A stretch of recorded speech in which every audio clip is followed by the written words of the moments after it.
Hey, church family, we're here again for our daily updates and devotions. As far as updates, there's not really much more to update.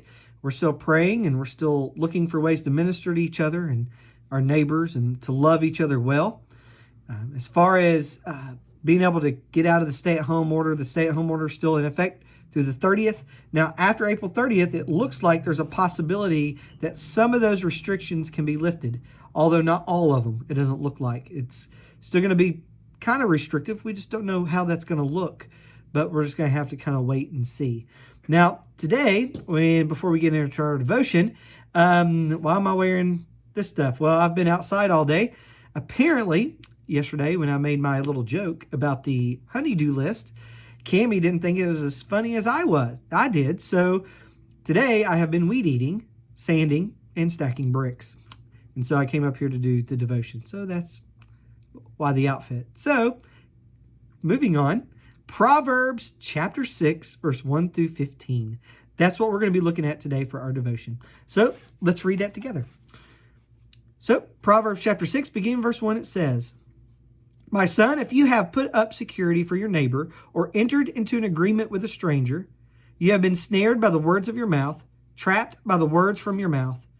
Do this then, my son, and free yourself, for you have put yourself in your neighbor's power. Go, humble yourself and plead with your neighbor. Don't give sleep to your eyes or slumber to your eyelids.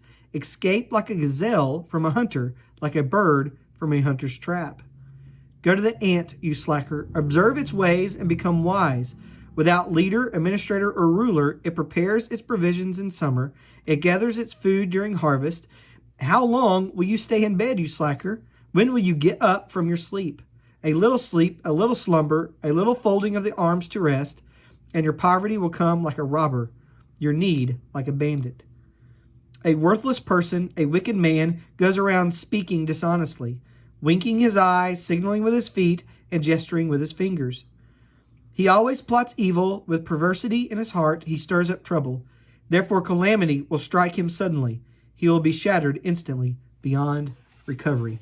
Now, today, what we're going to be looking at and kind of focusing on is that hard work, that phrase, hard work. Now, verses 1 through 5, what we see here is Solomon is warning his sons and ultimately warning us about getting trapped in debt to someone else. In verses 6 through 11, he tells us that we need to wake up and get to work.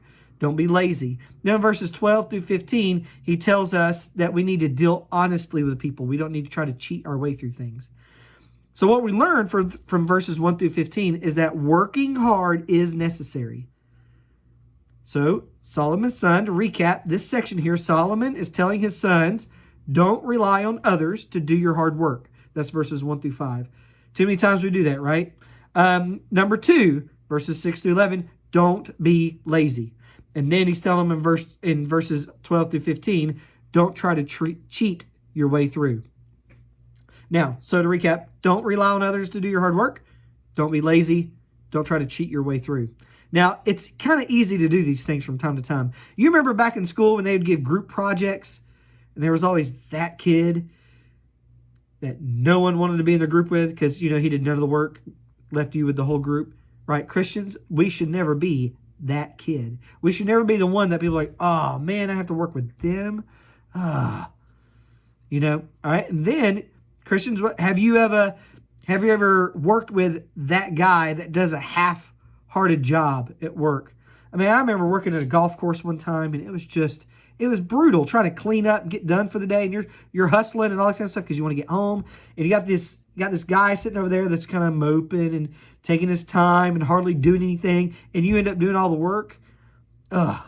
Christians, we should never be that guy. We should never be the person that if somebody comes to work with us or a part of our life, they're like, oh man, I have to be with that guy. Have you ever been cheated before? Have you ever been misled by someone on something?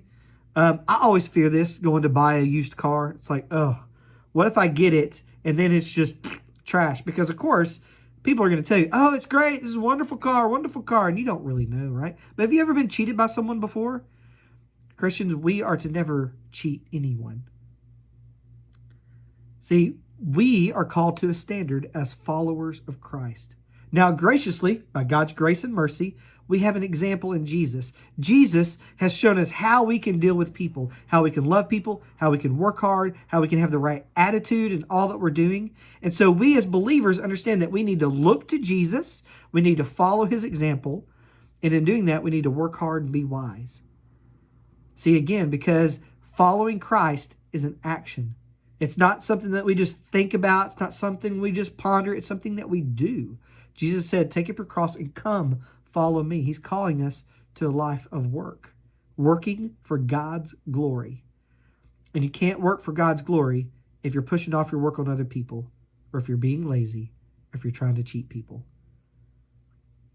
Christians, brothers and sisters, let us be the ones that people always want to work with, because we do everything for Christ's glory. Have a wonderful evening. Look forward to worshiping with you this weekend.